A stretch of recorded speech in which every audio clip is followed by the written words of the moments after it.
RCBയെ അവരുടെ തട്ടകത്തിൽ വെച്ച് മസ്തകത്തിന് അടിച്ചു വീഴ്ത്തി സാക്ഷാൽ കിങ് കോഹ്ലിയെ വരെ നിശബ്ദനാക്കി തലയെടുപ്പുള്ള ഒരു സിംഹരാജനെ പോലെ KL രാഹുൽ പവലിയനിലേക്ക് തിരിച്ചു നടക്കുമ്പോൾ ക്രിക്കറ്റിലെ പുതിയൊരു അധ്യായത്തിന് തുടക്കം കുറിക്കാൻ അയാൾ കണക്ക് കൂട്ടി വെച്ചതുപോലെ തോന്നിച്ചു. അയാളുടെ കണ്ണുകളിൽ തീക്ഷ്ണതയോടെ പലതും മിന്നുമായിരുന്നുണ്ടായിരുന്നു.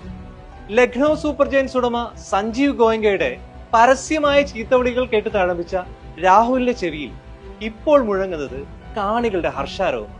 കഴിഞ്ഞ സീസണിലെ പരാജയ പരമ്പരകൾക്കിടെ ക്യാപ്റ്റനായിരുന്ന രാഹുലിന്റെ ബാറ്റിംഗിലെ മെല്ലെപ്പോക്കിനൊപ്പം ക്യാപ്റ്റൻസിയും വിമർശിക്കപ്പെട്ടു.